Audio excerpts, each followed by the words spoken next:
Hello everyone, this is Parallax. So this is like my vlog, so to speak.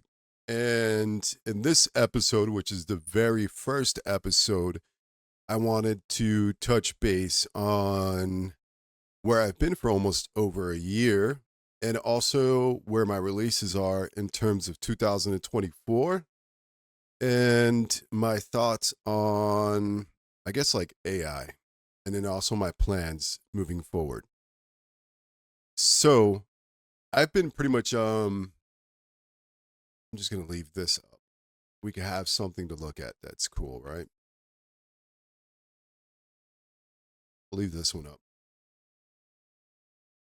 So I've been gone for probably, and what I mean in terms of gone, like not producing 3D assets or uploading new products to my DAS 3D store, which is the only place where you could obtain any Parallax Creates products. So if you come across any of my products that you see in my DAS 3D store, 10 out of 10, it's pirated.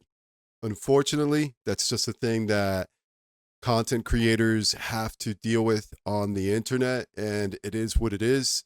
It's unfortunate. It is could be demoralizing at times, but it's just, you just have to roll with the punches, I suppose. So this year I started uploading new assets to my store consistently. Last year in January, last year being 2023, I began my educational hiatus. Prior to 2023, I would say that my 3D modeling skills, rigging skills as well, texturing skills were somewhat intermediate. Now I'm at an advanced level. I have moved and I've essentially consolidated all of my workflows into ZBrush minus rigging for the most obvious of reasons because you can't rig inside of ZBrush. So for the time being, and probably for the foreseeable future because of the amount of tools and features and workflows that I can weave together inside of ZBrush, it's just like it's my home. So that's where I'll be creating all of my products from now on. And so I sculpt, I 3D model, I create high poly details in ZBrush for, of course, like baking later on. And I even UV map inside of ZBrush, and I kind of like set up material zones in advance, and of course material IDs too. So I do everything there, and then I'll rig 9 out of 10 times inside Blender. But if I'm creating assets for DAZ 3D, then I'll just do it within their software, which is DAZ Studio, and it's the same pipeline as any other 3D package in terms of rigging, right? So I spent all of last year up until the beginning of this year taking courses and classes on learning the proper pipeline for creating cinematic assets. So that's kind of like where my skills are at now. And I maintain those skills every day, practicing and doing warm ups inside of ZBrush every single day. I also record a lot of my sessions inside of ZBrush because sometimes I'll come across interesting approaches and they will usually kind of like occur in the moment. So I'm constantly recording that, and I have like a catalog of my own, I guess you could say, it's kind of like an index that I keep on techniques, design techniques, and also workflows so that I could refer back to those in the future when I probably need to do something unique, right? And so that's where I was for a year. Last year, I would say in October is when this one came to life. This headdress that you're looking at here, just like a tiara of sorts. I designed this. I designed first and foremost. I designed all of my elaborate 3D jewelry, which is the name I kind of gave the category that I made up for the type of digital design that I do in development. And this particular piece within my elaborate 3D jewelry line, I designed on the fly inside of ZBrush. So that's typically how it goes for me. I don't use any mood boards. I don't use references for any of my designs. There's only been one, and it was when I first started many years ago. And it was for this headdress. So This headdress right here, if you check out, there's this I used to be a DJ for a large portion of like my teen years and in and outside of nightclubs, so I'm really into music and I still have my records and everything. So I was like a turntablist. I would scratch and do tricks and everything like that. But that's a whole other type of conversation for another day. Which also, by the way, any music you hear in any of my videos, I made it. So this headdress is heavily inspired by a headdress that the actress Anna Taylor Joy wore in Skrillex's video. Skrillex is he's a music producer mostly known for making dubstep. And he has a song named Red Lips, and this is, if you watch that video, it's on YouTube, of course, you'll be able to see that it's inspired from that. Also, a person reached out to me and wanted me to make this, so I did. So going back to where I was a moment ago, so for the exception of that one, all of my designs are original.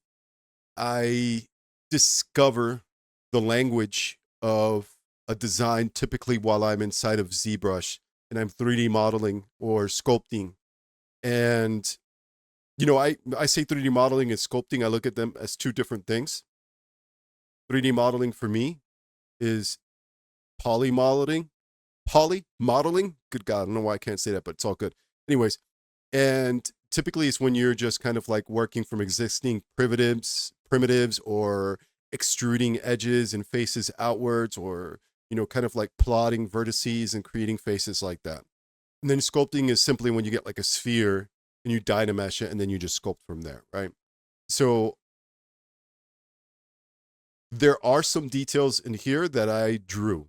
And when I say draw, I say I'm referring to the masking features inside of ZBrush, and those are really, really powerful tools that you can use. So a lot of this was created using that. The rest was sculpted as in the ornaments, the actual tiara itself, and it was created on the fly. So like my designs start like that. That's kind of like while I'm inside of ZBrush and I'm just working, typically something will start to occur in terms of a personality will develop from the language of what I'm doing in the moment. And from there, I start to interpret that and I go with the flow of the design. And it usually ends up looking like this.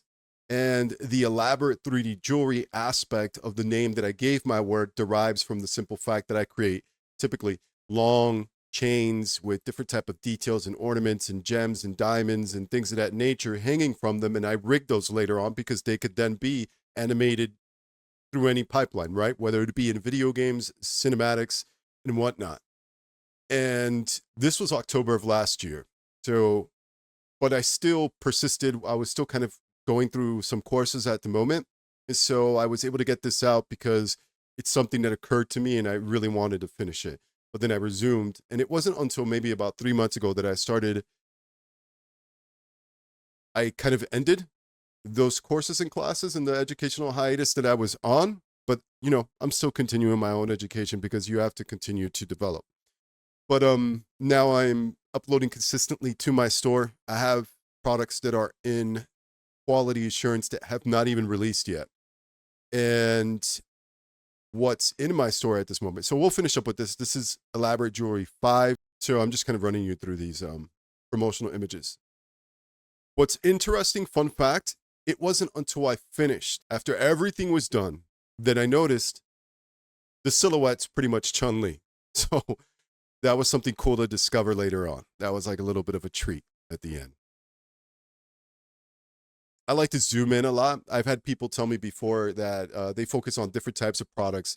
They've told me I should zoom out. But the issue is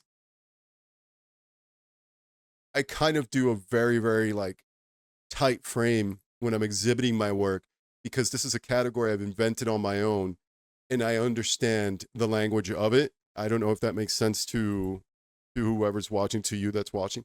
So I understand how to present it because of how it needs to be presented. It's kind of like how it communicates to me. And I understand that. And that's why I execute it in this manner. So then after that, I uploaded. I It's incredible, but I think this is one of my top selling products, or at least in second or third place. I'd have to check the numbers on it.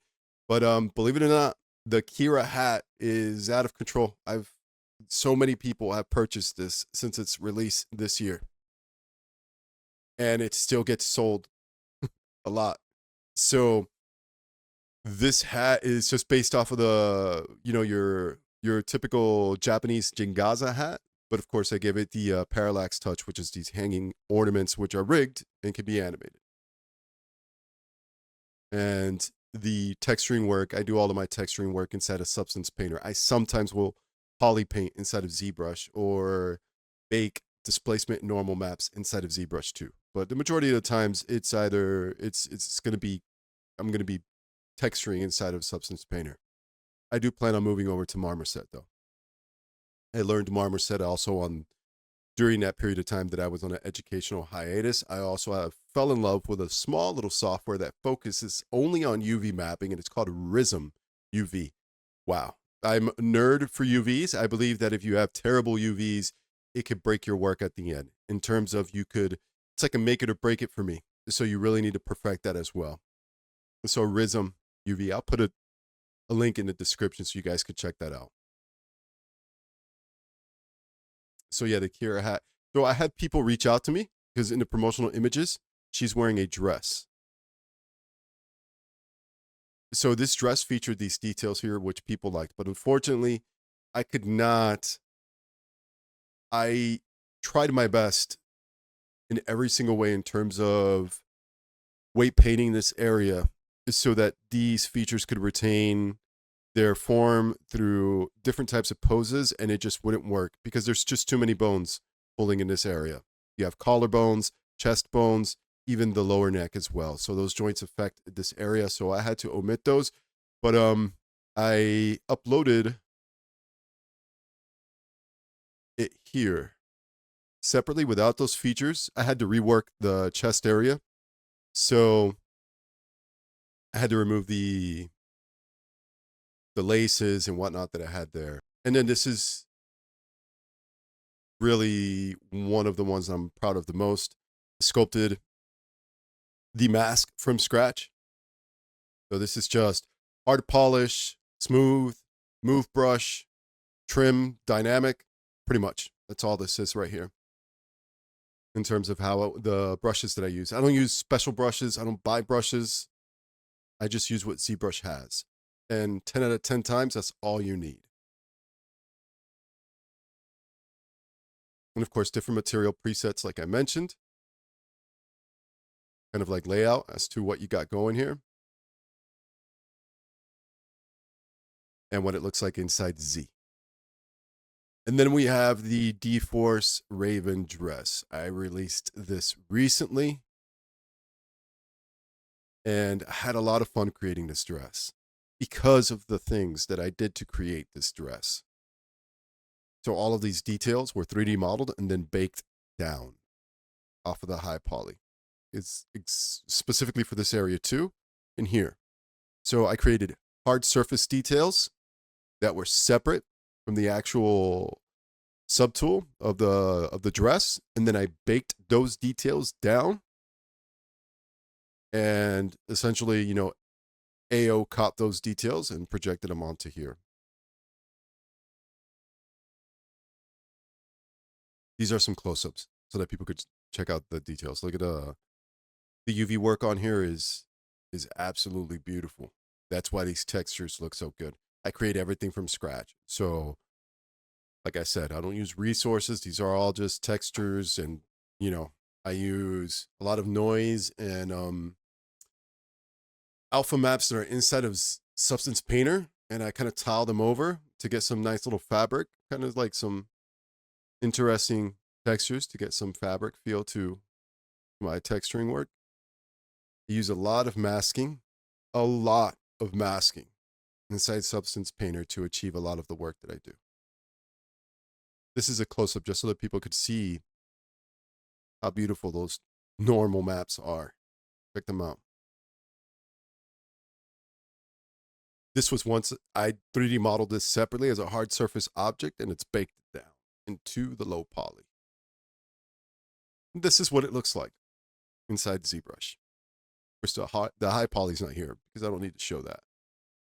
And that's what I have this year so far in my store. There's something else in the chamber, so to speak, and that'll be releasing soon. I was gonna give my thoughts on AI. There's a lot of different tools coming out that are AI orientated, and everything that I create is just not going to incorporate that in any way. Not even in terms of design, not even in terms of workflow.